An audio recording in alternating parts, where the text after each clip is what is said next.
Today, we're taking a look at the road less traveled, these new and honestly kind of controversial ways of training our next generation of teachers. It's all about tackling a huge crisis that schools are facing pretty much everywhere. I mean, it's the question on everyone's mind, right? Why is it so hard to find teachers? It doesn't matter where you are, Nova Scotia, Ohio, a big city, a tiny town, the need for great educators is real and it is urgent. But here's a thought. What if the problem isn't a lack of people who want to teach, but a lack of ways for them to get there? The research we're diving into suggests that the old school path to becoming a teacher is just full of roadblocks, and it's actually pushing away amazing, talented people before they even get a foot in the door. So let's just tackle this classroom crisis head on. What are these roadblocks on the traditional path that are causing so many headaches? Well, just think about it for a second. The old way usually means you have to commit to multiple years, full-time on a college campus. That's a huge barrier if you're, say, trying to change careers later in life. Or what if you're a paraprofessional, like a teaching assistant, already working in a school and you want to get your full license? It pretty much rules out anyone who can't just quit their job or move their family. It creates this massive financial and personal hurdle. So, okay, if the old road is blocked, what's the detour? That brings us right here, forging alternative pathways. Let's see how some places are getting really creative and paving entirely new roads into the classroom. And wow, this slide just lays it all out, doesn't it? On one side, you've got the traditional model. It's on campus, takes years, and you pretty much have to stop working.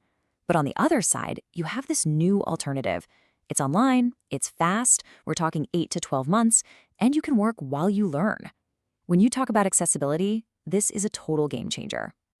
And this isn't just some theory. No, these are real programs up and running right now.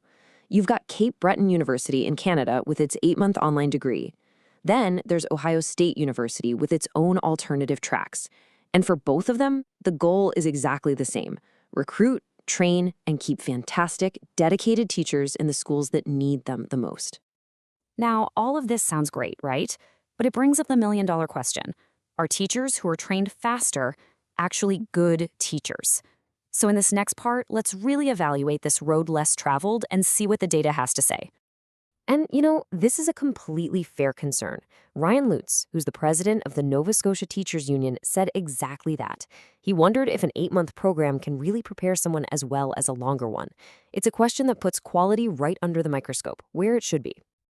Okay, so with that really important concern on the table, let's get to it. What does the research actually tell us about the quality of these fast-track programs? Okay, this is where it gets super interesting. Researchers at Cape Breton University compared the grades of 3 different groups: the traditional 15-month students, the new 8-month online group, and a group that had to go online because of the pandemic. Now look at these results. The average scores were 91.6%, 91.6%, and 91.9%. The key finding here is huge. There was no statistically significant difference in how they performed. Academically, they were pretty much identical. And get this, it wasn't just the university's own data pointing to this. An independent outside review board took a hard look at the 8-month program, and their conclusion, as you can see right here, was that it was of very high quality and totally consistent with other accredited programs. That is a massive, impartial stamp of approval. So, what about confidence? How do these new teachers feel about their own skills? Well, a survey looked at 3 key areas. For the first 2, instructional strategies and classroom management, the scores were basically the same. But look at that third bar, for student engagement. The 8-month group scored a little bit lower. And the researchers have this fascinating theory about why. Because so many of them were already working in schools, they had a much more realistic and maybe less rosy idea of just how tough student engagement can really be. So let's pull all this evidence together. What's the final verdict on these new paths? Well, as we're about to see, the big takeaway is that access and quality, they're not opposites. They can absolutely exist together. Behind all of this data, there are real people with real stories. This quote from someone who graduated from the 8-month program just says it all. For this person, it was simple. Without this flexible online option, becoming a fully licensed teacher just wasn't going to happen. It's such a powerful reminder of the real-world impact these programs have. So the verdict really is clear. These new pathways are creating graduates who are just as competent as those from traditional programs. They are swinging the doors wide open for passionate, qualified people who were locked out before. And they represent a real, viable, and innovative fix for our teacher shortages. The evidence is right there. You don't have to sacrifice quality to get accessibility. All right, so where do we go from here? In our final section, let's talk about what this all means for our schools and what the road ahead for teacher training should look like. The research really boils everything down to 5 clear recommendations. Number 1, keep these successful programs going and, in fact, expand them. 2, focus on recruiting people who already have some classroom experience. They're a perfect fit.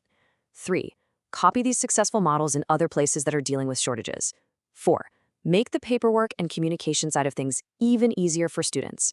And finally, number 5, get out there and clearly communicate to the public just how high quality these programs are to bust some of those myths.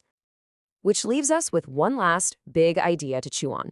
After seeing all the evidence that quality and access can go hand in hand, and that these new routes are opening doors for so many talented people, you just have to ask, right? Could this road less traveled actually become the main highway for training all of our teachers in the future? It's a pretty powerful thought.